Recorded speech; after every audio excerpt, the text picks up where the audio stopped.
Is True Detective Night Country accidentally a Christian story? Well, kinda and kinda not. The 2024 series departs from its previous 3 seasons in various interesting ways, while also leaning into similar themes and concepts explored in previous storylines, namely True Detective Season 1. However, the series appears to lean into one other aspect that was often a criticism of previous seasons: unknowable questions. Through a web of symbolism and thematic connections in its plot, True Detective Night Country explores something we are deeply grappling with in our cultural moment. There is a reckoning in our post-secular age around our corruptibility and need for something greater than ourselves. We currently grapple with the void left by unknowable answers previously thought easily obtainable through Enlightenment philosophy. We are conversing about meaning making and its vital need in our current cultural climate as tensions arise from constant deconstruction, polarization, isolation, and materialism. Night Country addresses all these post-secular issues in some form or another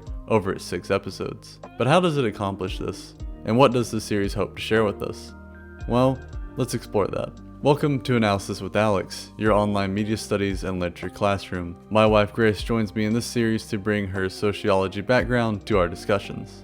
First and foremost, Night Country doesn't really shy away from its central message. It's simply that some questions don't have answers. In a culture that has historically highly valued naturalism and scientific endeavor, and of course still does, it's difficult for many viewers to accept that as an answer. What may feel for some as lazy writing is actually a concept many filmmakers are exploring currently. The ending sort of wraps everything up in a nice bow while leaving the greatest unknown of the story, which is what killed the Salal employees, unanswered and a few moments unexplained. For example, we are given insight that Rose is led to the Salal employees by the ghost of Travis, but no materialist explanation is ever given. The theme of the unknown saturates Night Country. The crew and writers do an excellent job of this through both setting and lighting. Because the story is set in Alaska, the plot is able to occur during the polar night. This is a phenomenon where the region experiences darkness continually for roughly 2 months. Through this choice of setting, the series is able to visually create an unknown setting around the characters at all times. They are surrounded by darkness. The unknown surrounds them. Lighting plays a key part in the visual storytelling of Night Country, as characters rely on little light to see in some of the most crucial moments of the investigation. This creative decision features some interesting symbolism. Psalm 119, verse 105, provides the often quoted phrase, "Your word is a lamp to my feet and a light to my path." This piece of poetry shares how God's guidance at times is only a small light at your feet. The light of God's guidance is enough light to know your next step, but you might not see all of the road ahead or the surrounding area. Similar to how Danvers and Navarro only often get bits of the truth regarding the case, Night Country showcases their confusion in the case visually through the little light these characters are forced to use as their guide amid great darkness. However, this symbol doesn't only apply to our protagonist and other characters throughout the show, as it also works on the audience. We are only given a bit of light to understand the characters' personal lives, too. Arguably, even the characters are only given a bit of light to understand their own trauma and suffering, but to keep it simple, we'll focus on how this works for the audience. Night Country's characters are complicated, more so than a lot of storytelling currently lets characters be, and we are only given snippets of their personal lives through disjointed flashbacks and obscure symbols. Over the course of the plot, we can piece together what exactly, not necessarily all, these moments mean for the characters and how they shape them. Again, a small light, just enough to see one bit at a time, is baked into the plot itself and visually represented through the show's lighting. The complexity of these characters gets into one of Night Country's other primary themes, an unknowable answer: corruptibility.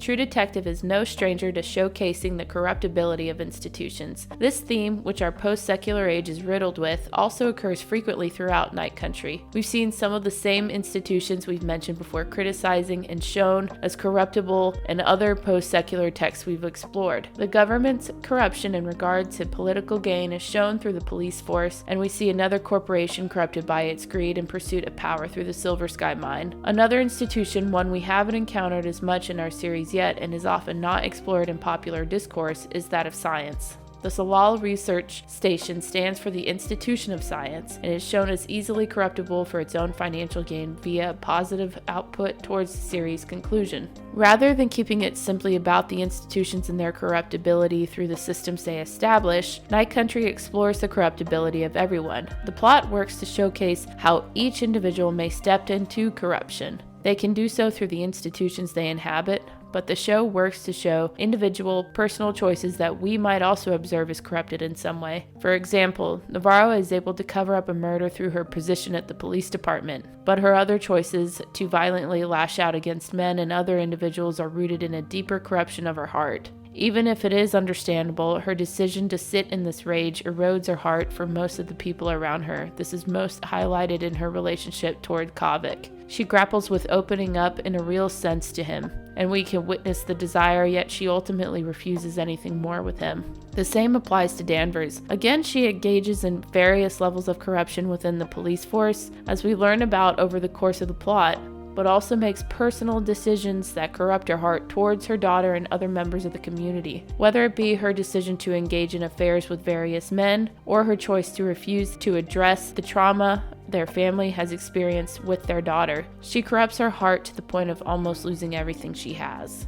The plot works to establish there not really being any innocent characters in the show. There are a lot of moral gray areas and ambiguity that are further heightened by the overwhelmingly gray color palette of the show. I find that a telling creative decision, just like the lighting. There's no overwhelming light to guide these characters out of their corruption and suffering to something better and more meaningful, at least at first there isn't. The lack of a greater good wears into the community too. In one of the most thematically telling events of the show, members of Innis rally together to protest at the Silver Sky mine due to the mine's rampant pollution infecting the local water supply, leading to stillbirths and deadly illnesses. What follows is one of the largest displays of disillusionment and disappointment that the characters experience in the series. The character Hank performs a diegetic song, meaning it exists within the world of the story that explores themes of hopelessness and meaninglessness. However, as we witness many of the residents of Innis start their protests, the song becomes somewhat non-diegetic and starts to inhabit beyond the world of the story. We are guided to consider what the song means within and outside True Detective's world. The lyrics mention there being no god, no king, no hallowed ground, nothing higher than humans, and we witness the protests turn into a chaotic, violent scene. First, the actual protest comes into this hopeless message as the characters are trying to aim for something bigger than themselves. Yet, as the song mentions, it's not yet revealed to those involved how hopeless and meaningless this effort is. The same could apply to the workers at the mine and the police officers who appear on the scene. They all are trying to serve something bigger, but without a god, is there anything bigger than themselves in this scene? As the song expresses, it feels that all of this is no use. This moment plays into a lot of tension around post-secularism and social issues, given they often fall into the same corruptibility certain institutions have been revealed to have. This use of soundtrack shows how the protest is just as corruptible and hopeless as the police force working away in the mine. All these characters simply fall subject to the message of Hank's song. Though it applies to Hank's personal life in the story, it applies to all of Ennis and all of us in our post-secular moment. What True Detective Night Country reveals is a hole, a gap in our culture. There's a clear attention drawn to the characters' desires to have something higher in their lives to serve, follow, and worship that doesn't crumble into corruption. However, as we explored earlier, this thing can't always be known clearly. It's often found experientially through the unknown answers. These decisions in execution and storytelling get us to one of the central ways True Detective's plot moves forward, and that's through meaning making. So, our characters experience a hole of some sort, the need for something higher than themselves. One of the main ways True Detective expresses this tension is through the themes of isolation and community. Night Country sets up two different types of communities we get to explore. There's the native population and the rest of Innis. As we mentioned earlier, the series doesn't deny that most of the native population willingly accepts that something greater is present than themselves, something supernatural. This sort of submission to something bigger also appears in their sense of community. They are tightly bound together. They often are never alone, shown to quickly protect and defend one another. There's a striking difference when juxtaposed to other non-native members of Innis, mainly made manifest through the character of Danvers and the outright denial of God shown. The community barely exists. These characters are often depicted as being alone. They exploit each other. They hold bargains and dealings above each other's heads. They struggle to have any sort of holiday together over the course of the plot. These communities are so different and disconnected that it's revealed a lot of the native population already knew what was happening with the DeSalle murders and just didn't let others know about it. It's also shown that this isn't simply because they are Native American and others are not, as the native population features close members within the community who are not Native American. What we still witness with both of these communities experiencing isolation on different fronts, one because of setting and the other because of being, is the need for meaning making. We get glimpses of how this was accomplished with certain characters in the past, and we are invited to see how Navarro and Danvers will accomplish this in their immediate moment in the series. However, though we see characters fight isolation through community and a willingness to accept something bigger, the other barrier to meaning these characters must fight is chaos. Chaos often looms at the center of True Detective, but almost distinctly with season 1 and this season, that chaos is more a metaphysical, supernatural, cosmic element to it. Night Country makes this apparent through its use of unexplainable moments, at least in terms of materialism and biblical symbolism. Navarro and Danvers often stumble on a strange spiral image, which is also used in True Detective Season 1. Although the spiral acts as a prop and the symbol that connects certain events and characters in this case, it also connects us thematically to the chaos incarnate, Ouroboros, and a destructive cyclical nature of existence. This theme is brought to a peak through the fossil of a dinosaur. The strange, sea monster-like fossil mimics the same spirals shown throughout the series. It taps into a deeper biblical symbol known as Leviathan. Leviathan appears frequently throughout the Old Testament, but it most notably makes an appearance in the book of Job. God reveals to Job two ancient creatures, the behemoth and the Leviathan. Leviathan is described as a massive sea monster roaming the waters of chaos. When God shows Job the monster, he states, quote, "If you lay a hand on it, you will remember the struggle and never do it again. Any hope of subduing it is false, the mere sight of its overpowering. No one is fierce enough to rouse it. Who then is able to stand against me? Who has a claim against me that I must pay? Everything under heaven belongs to me. I will not fail to speak of Leviathan's limbs, its strength, and its graceful form." End quote.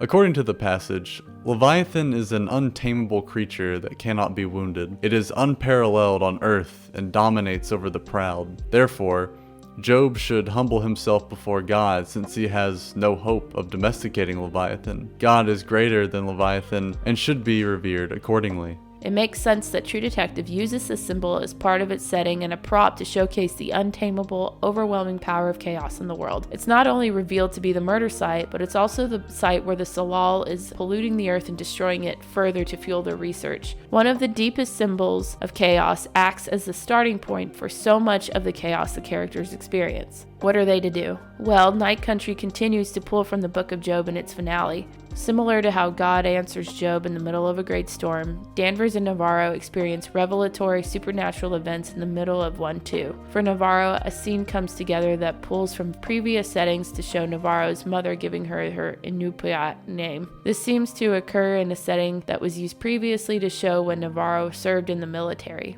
For Danvers, it's a revelation on how she must move forward from the death of her son and a realization that he is not forever gone. It's the realization of a spiritual realm. Similar to Job, what both of these moments do for Navarro and Danvers is push them to have a willingness to accept suffering. They can't rely on their own understanding for chaos and suffering, but they must endure it and look to a higher power as a guide. This is the same conclusion Job reaches. Quote, "I know that you can do all things. No purpose of yours can be thwarted. You asked, 'Who is this that obscures my plans without knowledge?' Surely I spoke of things I did not understand, things too wonderful for me to know. You said, 'Listen now, and I will speak. I will question you, and you shall answer me.' My ears had heard of you, but now my eyes have seen you. Therefore I despise myself and repent in dust and ashes." End quote. What Night Country comes to is not necessarily a Christian conclusion to the themes of chaos, suffering, and unanswerable questions, but it leaves the door open for that. The characters more so experience an ambiguous God and supernatural forces in the story, and not necessarily Yahweh. But who's to say? What the series does so well is explore the themes of chaos and suffering in a realistic manner to how they exist in our post-secular moment, and provide a constructive, life-giving conclusion around accepting the suffering, fostering community, and weighting the tides of unanswerable questions and things far greater than our human condition. Thank you so much for watching this video. What did you think of True Detective Night Country? Apparently people are a bit divided on it, so let me know in the comments if you liked it or not, and why you did like it or you didn't like it. I'd love to have some conversations around that. If you liked this video, please like it so others might find it. If you didn't like it, let me know that too. Anything helps. If you enjoy video essays like this around similar themes, please consider subscribing. I also create long-form book reviews on this channel if that's something you might be interested in. Again, thank you for watching this video, and I will see you all in our next exploration.